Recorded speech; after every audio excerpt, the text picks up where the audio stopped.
비보이 챔피언 1, 줄여서 BC1. 레드불에서 주최하는 컬처 이벤트 중에서 가장 힙합씬에서 유명한 대회가 아닐까 싶습니다. 선생님은 2012년부터 15년까지 직간접적으로 참여했었던 그런 이벤트인데요. 이번 추석 연휴가 시작되던 9월 19일에 슈피겐홀에서 라이브 스트리밍으로 진행되었습니다. 그리고 오늘 선생님이 그 레드불 BC1 2021년 코리아 사이퍼에 대해서 간단하게 리뷰해볼까 합니다.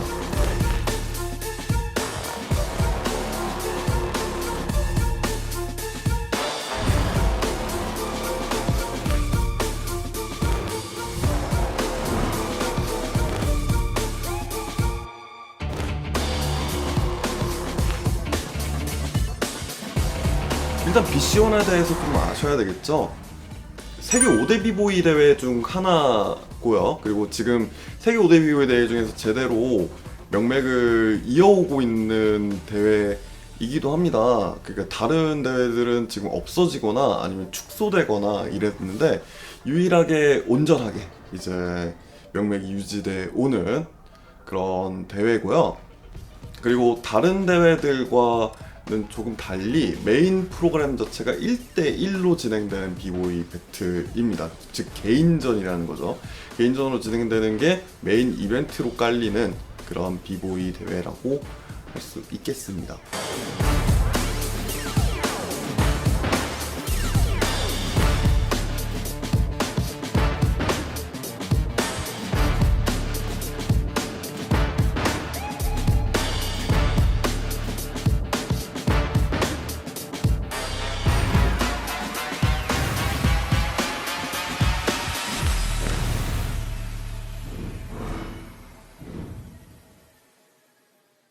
16강부터 결승까지, 그리고 이제 비걸 배틀, 그리고 이제 쇼케이스들, 그런 것들을 보면서 오랜만에 이제 보게 되는 비보이 분들의 모습들을 봐서 너무 좋았고요.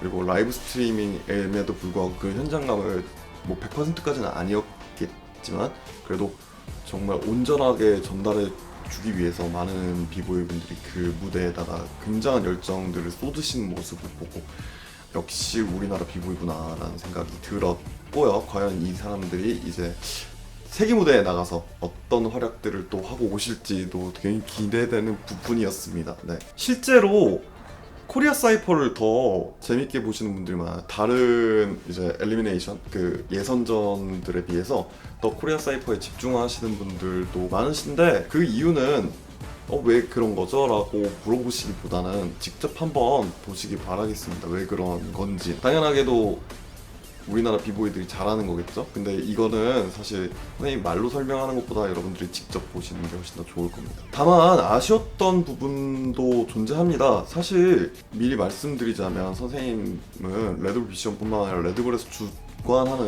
주관하는 그런 이벤트들을 굉장히 많이 경험했고 많이 참여했고 했기 때문에 전현직 관계자분들을 어쩔 수 없이 알 수밖에 없습니다. 그리고 그분들에 대해서도 그분들이 어느 정도 문화적 소양이나 또 이런 관련된 이벤트에 관해서 얼마나 이제 경험을 가지고 계시는지 정말 잘 알거든요. 그래서 싫은 소리 하기가 조금 두렵고요. 이게 싫은 소리 하기가 좀 미안한 부분이기도 하고 한데 이 부분만큼은 좀 짚고 넘어가야 되겠다고 하는 게 라이브 스트리밍 관련돼서 과연 스트리밍 팀이 어딜 썼을까 좀 조심스러웠습니다. 그 스트리밍 팀이 선생님 혹시라도 아는 팀이었다거나 그럴까봐 그 얘기를 할 수밖에 없는 부분인 게요. 사실 레드불 BC1 관련된 이벤트가 우리나라에서 정식적으로 2011년에 이제 세계 결선 이제 월드 파이널을 플래튼 쿤스트할레라는 곳에서 이제 라이브 스트리밍을 해가지고 중계를 하는 이벤트를 진행을 했었어요. 그때부터 시작해가지고 2012년, 물론 2012년에는 중계까지는 안 했지만, 그리고 2013년, 그리고 이제 지금까지 이어져 오면서 왜 이번만큼은 약간 라이브 스트리밍 팀이 비보이 관련돼서 이해도가 부족한 사람이 찍은 것 같지? 라는 생각이 들었나.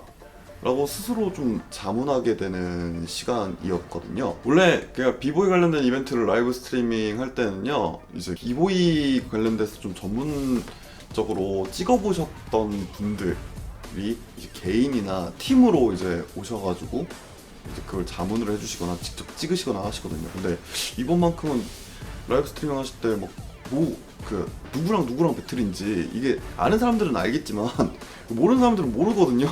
뭔가 앵글이라던가 이런 것들이 좀 번잡스러워 보였다고 해야 될까요? 그리고 뭔가 중요한 정보들이나 이런 것들이 잘 전달이 되지 않았고요. 네. 게다가 원래 BC1이 1대1 배틀이니만큼 되게 빠르게 진행됩니다. 빠르게 진행되는데 초반에 딜레이가 좀 길게 발생해가지고 그게 느껴졌어요. 아, 이거 초반에 딜레이가 돼가지고 지금 이렇게 빨리 진행되는구나. 그러니까 즉 빨리 진행된다 할지라도 너무 빨랐어요. 예, 이번만큼은 다른 BC1에 비해서 너무 빨라가지고 왜 이렇게 빠르게 진행되지? 심지어는 선생님이 그 저지분들이나 아니면 MC분들이 좀 지쳐하는 모습이 약간 엿보였다 할까요? 그런 부분이 보여가지고 아쉬웠다. 뭐 사소하다면 사소하겠지만 이런 아쉬운 부분들이 있었음에도 불구하고 그냥 전반적으로 너무 좋았습니다. 코로나 시국이니만큼 무대 연출이나 운영은 결국 간소화될 수밖에 없으니까 사실 뭐 크게 왈가왈부할 것도 없고요. 과연 2022년에 이런 모습들을 현장에서 볼 수 있을까? 현장에서 볼 수 있게 된다면 꼭 선생님은 우리 수강생들이랑 같이 그 현장감을 느껴보고 싶네요. BC1 말고 다른 이제 비보이 이벤트를 같이 우리 수강생들이랑 관람을 라이브 스트리밍으로 했었는데 코로나 때문에 역시 그 현장감이 안 느껴지니까 우리 수강생들이 좀 많이 공감을 못 하더라고요. 선생님 그 부분이 너무 아쉬웠는데 내년에는 제발 코로나가 끝나서 이제 같이 현장 가서 좀 그런 현장감을 즐길 수 있는 그런 시간을 참 가져왔으면 좋겠습니다. 그리고 항상 참 존경에 맞지 않는 부분인 게 레드불이랑 같이 이제 작업을 하게 되면 레드불 분들이 굉장히 코어를 굉장히 많이 생각하세요. 그 문화의 코어들. 근데 사실 BC1이라는 이벤트 자체를 연다라는 거는 레드불 자체의 존폐보다는 사실 그 문화의 존폐를 굉장히 걱정했어서 이런 이제 이벤트를 열었을 거라고 생각을 해요. 그 이제 마음에 굉장히 리스펙을 보내면서 다음번에 현장에서 그런 모습들을 우리 수강생들한테 직접 보여주고 싶다는 말씀 전하고 싶습니다.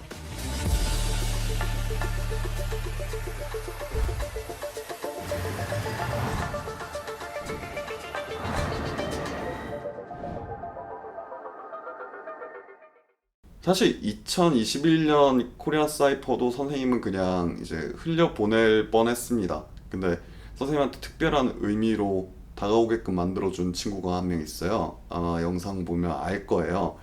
그 친구한테 큰 도움은 참 못 됐지만 근데 이런 의미를 선생님한테 전달해줘서 참 고맙고 항상 발전하는 모습 참 보기 좋습니다. 그리고 선생님이 요즘 많이 가르침에 있어서 많이 회의감을 많이 가지고 있습니다. 사실은 이제 코로나도 너무 길어지고 있고 공연 기획 관련돼서 이제 배우려는 친구들이 많이 줄어들고 있어서 좀 많이 힘든 시기에 그렇지 내가 이런 것 때문에 기획 레슨을 하지 공연 기획 레슨을 하지 라고 다시금 일깨워줘서 참 고맙습니다.